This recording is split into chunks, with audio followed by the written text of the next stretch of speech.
All right, let's dive right in. Today, we're going deep into one of the most powerful and honestly unsettling visions in the entire Bible. It's from the book of Ezekiel, and it's a story about sin, judgment, and the absolutely heartbreaking moment God's presence abandons his own temple. So let's just start with the huge question that hangs over all of this. What could possibly be so bad, so offensive, that it would cause God to literally walk away from the very place he chose as his dwelling on earth? That's the staggering mystery we're about to explore. Okay, so to get our bearings, we need to remember where Ezekiel is. He's not in Jerusalem. He's in exile, living in Babylon with the other captives. It's been about 14 months since his first incredible vision of God's glory. The elders of Judah have come to see him, and that's when this second, far more terrifying vision kicks off. Now, something you gotta understand right away is how this is all happening. According to Ezekiel chapter 8, verse 3, he isn't physically zapped from Babylon to Jerusalem. No, the Spirit lifts him up in the visions of God. It's like a divine out-of-body experience that lets him see exactly what's going on back home in real time. So his visionary tour begins at the north gate of the temple, and right away, bam, he sees something completely out of place, an idol. It's called the idol of jealousy. Why? Because sticking an idol of another god in God's holy house is the ultimate act of spiritual betrayal, and it provokes his righteous jealousy. And listen to this, because God himself explains what's happening in verse 6. He connects the dots for Ezekiel. He says they're doing all this so that I would be far from my sanctuary. Their sin is literally forcing his presence out. And then comes this chilling warning. You think this is bad? Just wait. You're about to see things that are even worse. So God takes Ezekiel on this kind of spiritual tour, revealing 4 escalating levels of sin. Each one is called a greater abomination, each one more offensive than the last. And all of them are happening right there inside the temple grounds. First, God shows him a hole in a wall. And inside, Ezekiel finds a secret room. And get this, 70 elders of Israel, the leaders of the nation, are in there burning incense to these disgusting images of creatures carved all over the walls. And their excuse is the key. They were saying, the Lord does not see us, the Lord has forsaken the land. They thought God had already checked out, not realizing their own sin was the very thing pushing him away. From there, he's taken to the entrance of the north gate, where he sees the second, even greater abomination. And this one, well, this one isn't happening in secret. Just like it says in Ezekiel 8:14, he sees women openly weeping for Tammuz. This was a pagan fertility god, and they weren't hiding it. This was a public ritual happening for everyone to see right at the gate of the Lord's own house. The hypocrisy is just staggering. But believe it or not, it gets worse. In the inner court, right between the porch and the altar, a super holy place, Ezekiel sees about 25 men. And what they're doing is an act of pure, unadulterated contempt. And the visual here is just devastating.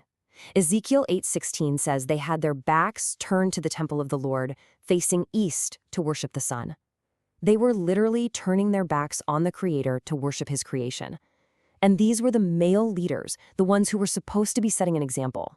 It's just awful. Okay, so after seeing all this tour of utter corruption, the vision takes a sharp turn. The tour of sin is over. Now Ezekiel is about to see the divine response. The cause has been laid bare. Now comes the effect. And the scene shifts to judgment. 6 executioners with destroying weapons appear, and with them is a man clothed in linen carrying a writer's inkhorn. His job? To go through Jerusalem and put a mark on the foreheads of only one very specific group of people, those who sigh and groan over all the wickedness in the city, the ones who are actually heartbroken by the sin. They get the mark. Everyone else is left to face the executioners.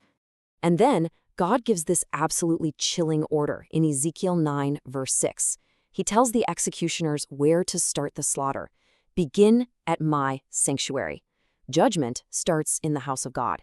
It starts with the very people who were supposed to be the most faithful. And so they did. They began with those 70 elders who were worshiping idols in secret. You know, seeing this horrific slaughter unfold, even in a vision, it just breaks Ezekiel. He falls on his face and just cries out to God, terrified that the entire remnant of Israel is about to be wiped out. But God's reply is firm. He explains that the sin of Israel and Judah is very, very great. The land is filled with bloodshed and injustice. His judgment isn't random cruelty. He's simply bringing their conduct upon their heads. In other words, this is the direct and just consequence of their own choices. And this is the climax of the whole vision. Ezekiel watches as the glory of the Lord, the actual visible presence of God, begins to leave. And it's not fast. It's this slow, deliberate, almost mournful exit. First, it lifts up from the Ark of the Covenant.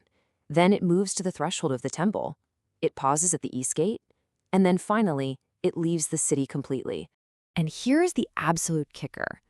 As the very presence and protection of God is pausing at the east gate before its final departure, Ezekiel sees those same 25 sun-worshipping leaders there, and they have no clue what's happening. In fact, they are feeling pretty good about themselves, full of pride and boasting. You can just hear the arrogance in their words from Ezekiel chapter 11. This city is the cooking pot, and we are the meat.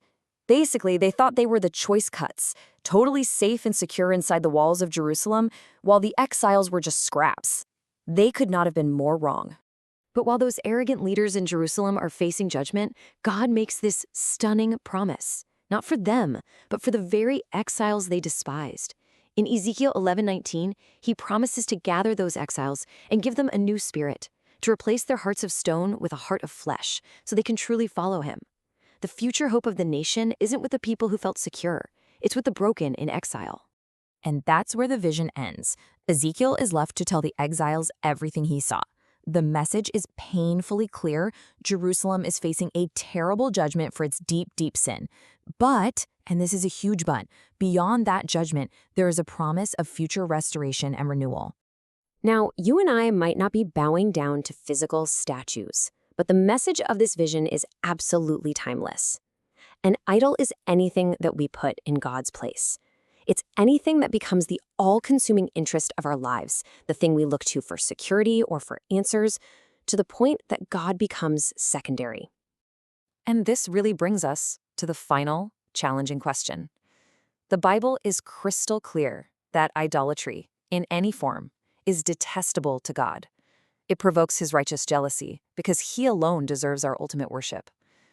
So the question the vision leaves us with is a personal one for each of us. What will you do about it?